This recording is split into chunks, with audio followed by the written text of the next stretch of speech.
हाँ जी, तो आपको ऐसा लगता है कि हम सिस्टम है? नहीं है। नहीं है। अगर हम तुमसे कहे कि हम अपने आप में पूरा सिस्टम नहीं है लेकिन सिस्टम का छोटा सा हिस्सा है तो आई डोंट केयर। आपने मेरी सोसाइटी को बैन किया, उसे कंटेनमेंट जोन बनाया। इतने दिनों तक आपकी वजह से मैं घर में कैद रहा, तो मेरे लिए तो आप ही सिस्टम है ना। और मेरे हिसाब से आपके अगेंस्ट की कंप्लेन होनी चाहिए। अच्छा, मतलब आप हमारे खिलाफ कंप्लेंट दर्ज कराना चाहते हैं? हाँ। बहुत बढ़िया। इसमें बहुत बढ़िया क्या है? नहीं नहीं, इसमें कुछ बहुत बढ़िया नहीं है, वो हमारा आदत है बहुत बढ़िया बोलने। ऐसी आदत? हाँ, ऐसी आदत है हमारी।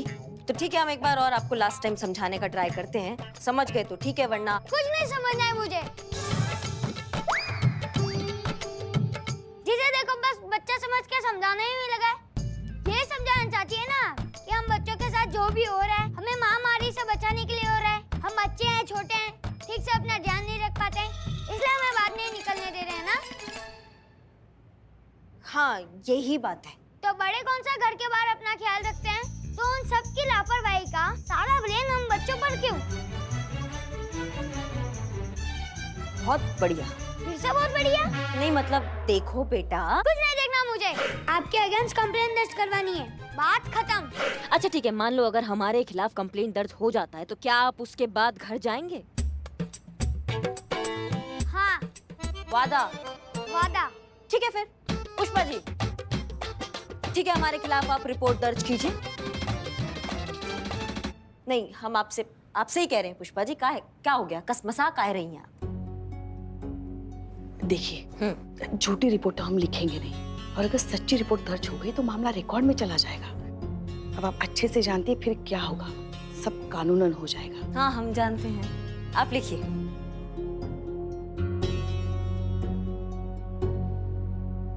हाँ बोलो। हम बच्चों के साथ डबल स्टैंडर्ड बिहेव किया जाता है। बड़े तो कहीं भी आ जा सकते हैं, हमको तो खिड़की से भी देखने नहीं देते हैं। बोलते हैं बाहर महामारी है, खुद खाली बैठे गप्पे मारते हैं और हमें कहते हैं होमवर्क करो। खुद पूरा दिन खाली बैठे कुछ ना कुछ खाते रहते हैं और हम खाते हैं तो बोलते हैं मोटे हो जाओगे, ज्यादा मत खाओ। इतना मेंटल टॉर्चर होता है आंटी। लिखी लिखी और भी है।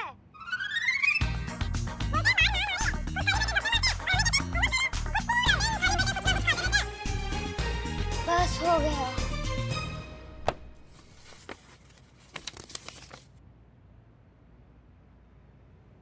Thank you.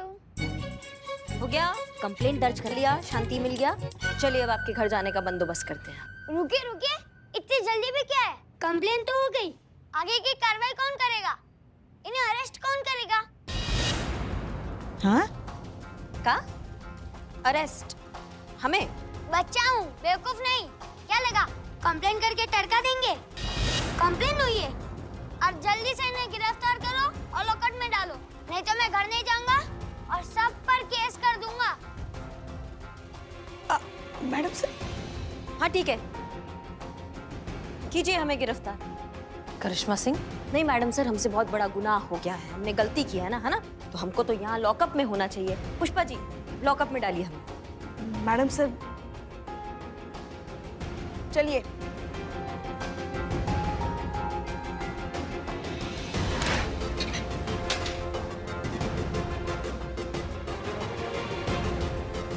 बहुत बढ़िया, बहुत बढ़िया। बस यही तो चाहता था ना मैं। अब मैं यहाँ से तब तक नहीं उठूंगा जब तक मेरा रिवेंज पूरा नहीं हो जाता।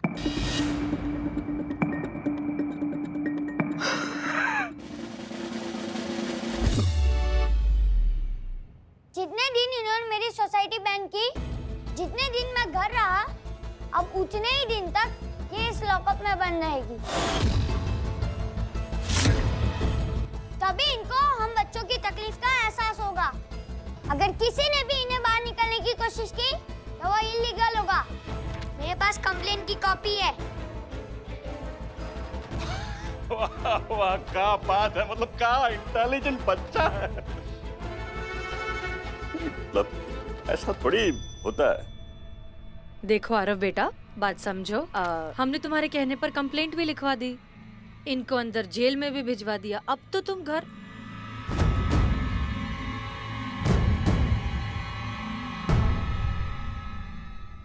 मजा आएगा।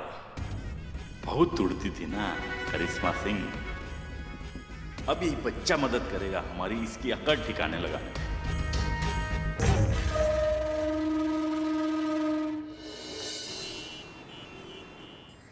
एक तो चाय बनाओ, शक्कर कम डालना। मैडम सर, मैं आपसे पूछ सकती हूँ कि अभी हम बुलबुल पांडे को देखने क्यों आए? बुलबुल पांडे ने कल हमसे एक बात कही थी। सुधर गए, एकदम हम बदल गए हैं। अब हम वो पहले वाले बुलबुल पांडे नहीं रहे। अस्पताल में भगवान को साक्षी मान के हमने एक ही शपथ लिया था कि अगर यहाँ से जिंदा बाहर निकले तो एक अच्छा पुलिस वाला ही नहीं, एक अच्छा इंसान भी बन के दिखाएंगे।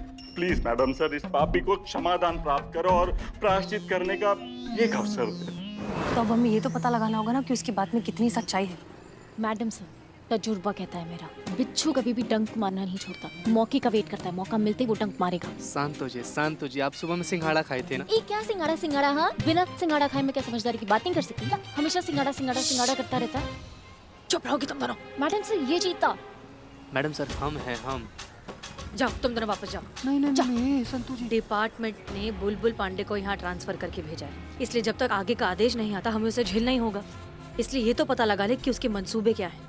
चीता चतुर्वेदी, हाँ। तुम्हें याद है तुम्हें क्या करना है? जी मैडम सर, हमको वहाँ पर जाना है, उसके बगल में बैठना है और चाय को पाउडर करना है। उसके बाद से पैक गिरा देना है, इसमें से नकली पॉलिथीन में जो पाउडर भरे हुए हैं ना, ये भी उसके पैर के पास गिरा कर उसको दिखा देना है। उसके बाद से ऐसे अपना बुरखा उठा के अपना स्पोर्ट्स शू और जीन्स दिखा देना है, ताकि उसको पता चले कि हम लड़की नहीं लड़का है, मतलब ऐसा पता चल जाए। उसके बाद वो हमको पकड़ लेगा, हाँ, और हम फिर उसको घूस देने का कोशिश करेंगे। फिर उसके बाद से हाँ याद है। परफेक्ट, चलो जाओ। हाँ मैडम सर, ये वाला माइक पहन लेते हैं। हाँ sir,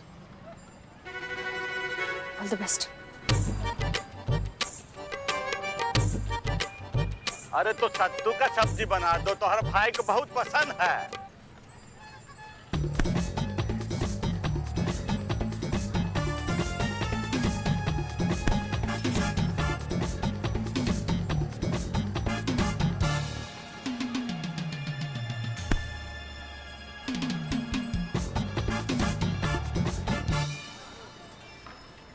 Santosh Sharma, plan B.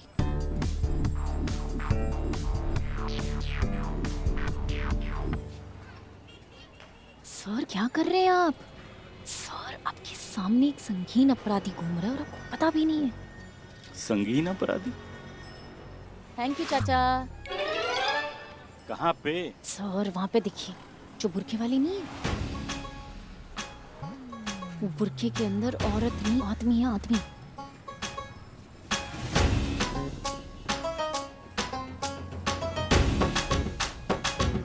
अरे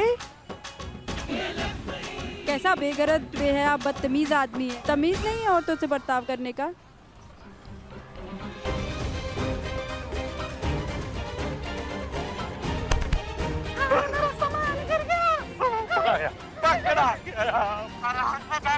अरे कहाँ जाओगे फैंटम? चलो आओ चलो। सुनो, 1 करोड़।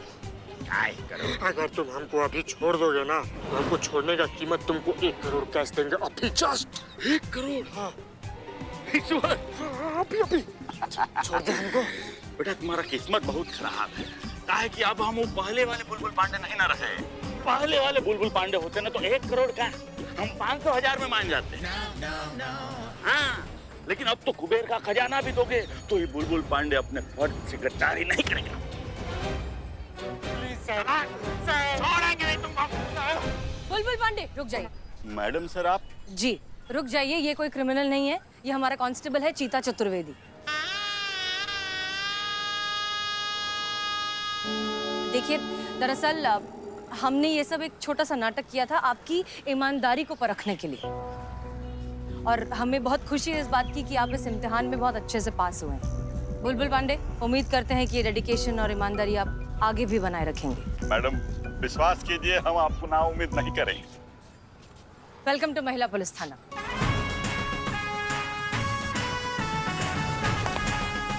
जय हिंद मैडम। जय। चलिए, हम बुलबुल पांडे पर इतनी आसानी से भी भरोसा नहीं कर सकते। वो सच में सुधर गया या सिर्फ नाटक कर रहा है, ये जानना बहुत जरूरी है। और इसके लिए हमारे पास एक प्लान है। सुनिए कि आप सबको क्या करना है।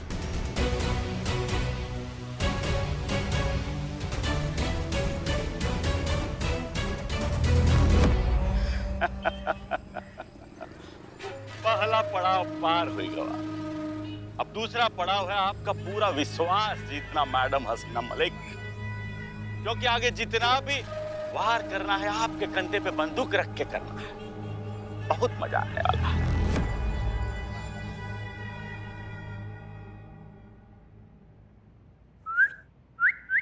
उठो, बात करना है तुमसे कुछ। सुनो ना, हम क्या कह रहे थे कि तुम अगर अपना कंप्लेन वापस ले लेते हो ना, तो हम तुमको पता है कहाँ लेकर जाएंगे? पिज्जा खिलाने, चॉकलेट, आइसक्रीम और जो भी तुमको पसंद है सब हम तुमको खिलाएंगे। कैसा लगा हमारा ऑफर? इसे ऑफर नहीं, रिश्वत कहते हैं। बच्चा समझाए क्या?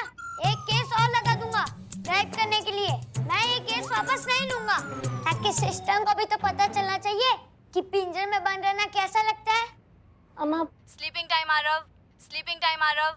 सुनो सुनो, कहाँ स्लीपिंग टाइम? सुनो, कहाँ ये सोने कहाँ जा रहे हो तुम? अरे सुनो, अरे हमारा बात तो सुनो तुम अभी। अरे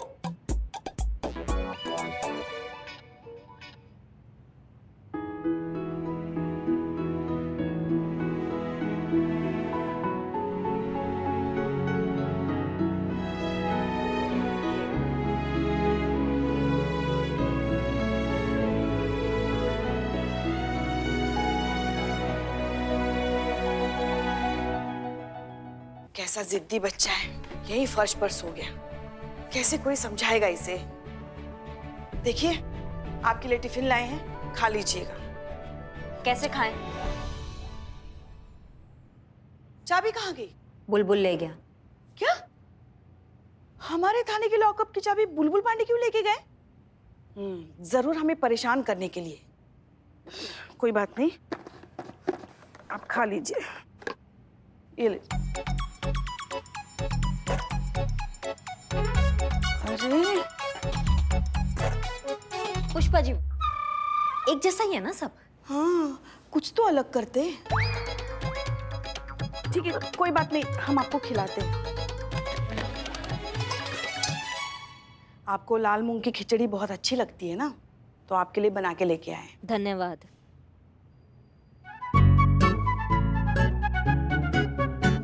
क्या चल रहा है आपका? कमाल, आप कमाल हैं पुष्पा जी। हम ही कमाल हैं। आप तय कर लीजिए कहाँ से नहीं खिलाएंगे। नहीं, आप बताइए आपको कहाँ खाना है? हमें यहाँ से खिलाइए। ठीक है, फिर से। नहीं खाना है हमको, खाना ही नहीं है। अच्छा अच्छा ठीक है, अभी यहाँ से। हाँ खाइए। हाँ।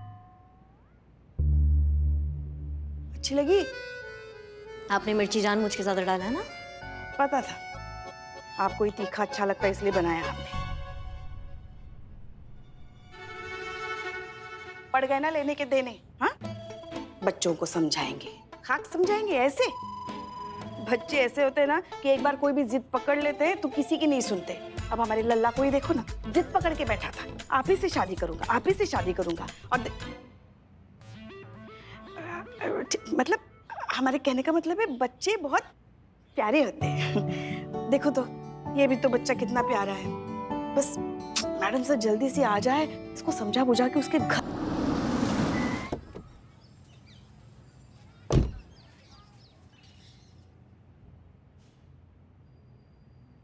अरे आरव बेटा, उठो उठो उठो उठो उठो। ये कोई जगह है सोने की? आपको अपने घर नहीं जाना ना? आप हमारे घर चलिए, आप वहां जाकर सोइए। इस तरह से जमीन पर कोई सोता है क्या? चलिए, चलो उठो। नहीं, मैं यहाँ से कहीं नहीं जाऊंगा। अगर मैं यहाँ से कहीं गया तो आप ही ने सिस्टम दीदी को यहाँ से बाहर निकाल देंगी। अब हमें ऐसा काहे देख रही है? इसमें भी हमारा ही गलती है। तो और किसकी गलती है फिर? ये पहले आपके थाने आया था। अगर आप थोड़ा सा पेशेंटली इससे डील करती, अगर इस प्रॉब्लम का सलूशन निकालती, तो बात यहाँ तक पहुँचती नहीं। मैडम सर, हम और कब आप थोड़ी समझदारी से, थोड़े शांत तरीके से केसेस सुलझाना शुरू करेंगी? क्या कहा था आपने हमसे कि हम आपसे, आपके थाने से, आपके केसेस से दूर रहें, राइट? लेकिन जब आपके छूटे हुए आधे अधूरे केसेस हमारे थाने आते हैं, तब क्या करें हम करिश्मा सिंह? तब उन्हें सॉल्व करें या फिर आपकी धमकी याद रखें? मैडम सर, ये बच्चे की ये बचकानी जिद को आप केस समझती हैं। ये केस है, और वैसे भी केस आपके थाना में रजिस्टर हुआ है, तो फिर इसे आप अपने तरीका से निपटिए। हम भी देखते हैं कि कैसे आप समझदारी से, सूझबूझ से, अपने जज्बातों से इस अतरंगी केस को सॉल्व करती हैं। एक ऐसा केस जिसका कानूनन ना तो कोई सर पैर है, ना कोई आकार आधार है। वाह, बहुत अच्छे। आरव, उठो बेटा। एक बात बताओ, आपको ऐसा क्यों लगता है कि जो आपकी बिल्डिंग सील हुई उसमें सिस्टम की गलती थी? क्योंकि सिस्टम को कोरोना फैलने से पहले ही रोकना चाहिए था ना, तो ये सब होता ही नहीं। अच्छा, ठीक है। और आपको ऐसा लगता है कि अगर आप अपने घर चले गए तो हम सिस्टम दीदी को छोड़ देंगे? हाँ। एक बात बताइए आरव, आपको ऐसा तो नहीं लगता कि अगर आप सिस्टम दीदी की जगह होते या अगर आप सिस्टम होते, करिश्मा सिंह की जगह होते, तो आप ये प्रॉब्लम ज्यादा अच्छे से सॉल्व कर पाते? बिल्कुल। अच्छा, फर्ज कीजिए, मानिए कि अगर हम आपको सिस्टम बना दें, अगर हम सारा पावर आपके हाथ में दे दें, तो आप क्या करेंगे?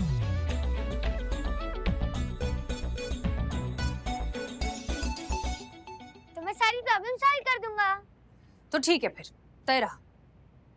हम आपको सिस्टम बनाते हैं।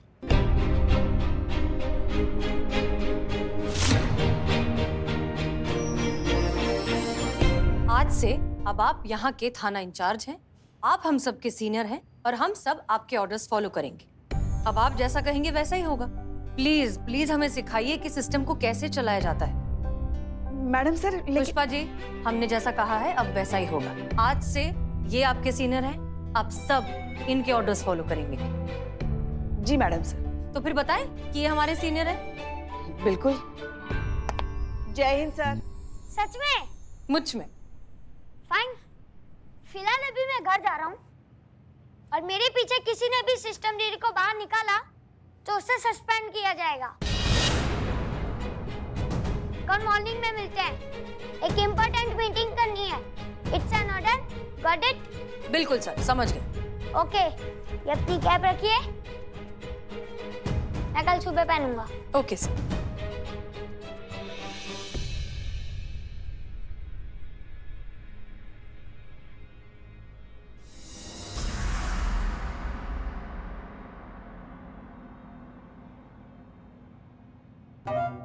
एक मिनट, कौन? जय हिंद मैडम सर। हम हैं। गीता चतुर्वेदी, तुम्हारी वर्दी कहाँ है? उतार दी मैडम सर, वरना परमानेंट उतर जाती। आरव सर ऐसा ऑर्डर दिए थे ना कि बच्चा लोग को इसे रियलाइज करवाना होगा कि पुलिस जो है वो दुश्मन नहीं दोस्त है, इसीलिए जोकर का कस्टूम पहन के तब थाना में घुमा, ऐसा बोले आरव सर। अच्छा सुनो, ये सब छोड़ो, ये बहुत जरूरी फाइल है, इन्हें हेडक्वार्टर पहुंचाना। नहीं जा सकते मैडम सर, सॉरी। नहीं, आरव सर का ऐसा ऑर्डर है ना कि तुरंत एक घटना स्थल पर पहुंचना है। वहाँ पर उनके दोस्त के साथ बहुत बड़ा हादसा हो गया उनके हिसाब से। क्या हादसा? हादसा ये हो गया मैडम सर कि उनका दोस्त जो है ना, उसके साथ एक लड़का खेल नहीं रहा है। हमको जाना पड़ेगा मैडम सर, अर्जेंट है। Sorry madam sir. Pushpa ji, ये बहुत जरूरी फाइल्स है, इन्हें जल्द से जल्द हेडक्वार्टर पहुंचा। नहीं मैडम सर, हम बिल्कुल नहीं जा सकते। अब देखिए तो कितना सारा होमवर्क बचा पड़ा है और आरव सर की ऑर्डर है कि जब तक ये होमवर्क पूरा नहीं होता हम मुंडी ऊपर करके किसी की तरफ देख भी नहीं सकते। अब क्या करें, ऑर्डर है, मानना तो पड़ेगा ना। संतोष शर्मा, फोन छोड़िए और ये फाइल्स हेडक्वार्टर पहुंचाइए। अब सॉरी मैडम सर, मैं तो बहुत ही ज्यादा बिजी हूँ। आरव सर के ऑर्डर है मैडम सर कि जब तक वो ना कहे तब तक मैं वीडियो गेम खेलती रहूँ ऑनलाइन उनके साथ।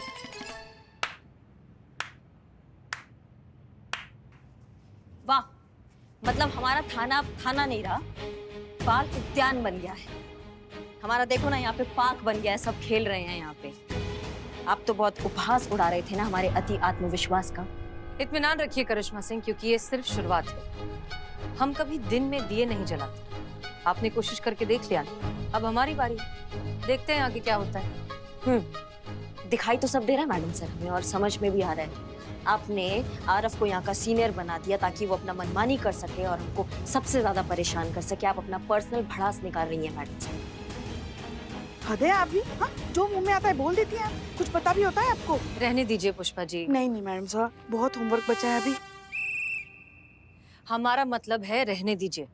जिस तरह समुद्र में बारिश बेमतलब है, ठीक उसी तरह एक जिद्दी दिमाग से समझदारी की उम्मीद करना भी बेमतलब है। आप ये सब छोड़िए, बताइए आरव कहाँ है? वो आपका नया भरोसेमंद बिच्छू बुलबुल पांडे है ना, वो आरव को अपने साथ पिज्जा खिलाने लेके गया है। कहाँ? अपने लखनऊ में चेन्नई कैफे है ना, वहाँ इटालियन पिज्जा खिलाने लेके गया है।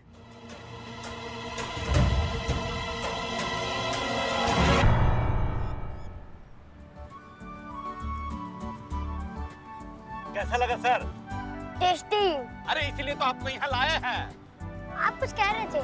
अरे वही तो कह रहा था कि बहुत कमाल का पिज्जा बनता है यहाँ पे। नहीं, उससे पहले आप कुछ कह रहे थे ना कि एक चीज होती है जिससे गलती करने वाले बड़ों को एक अच्छा लेसन मिल जाता है, फिर वो दोबारा मिस्टेक नहीं करते हैं। उका हमरा पुलिस का भाषा में 3rd डिग्री कहते हैं, और जिसको लग जाता है ना उसका दिमाग ठिकाने आ जाता है।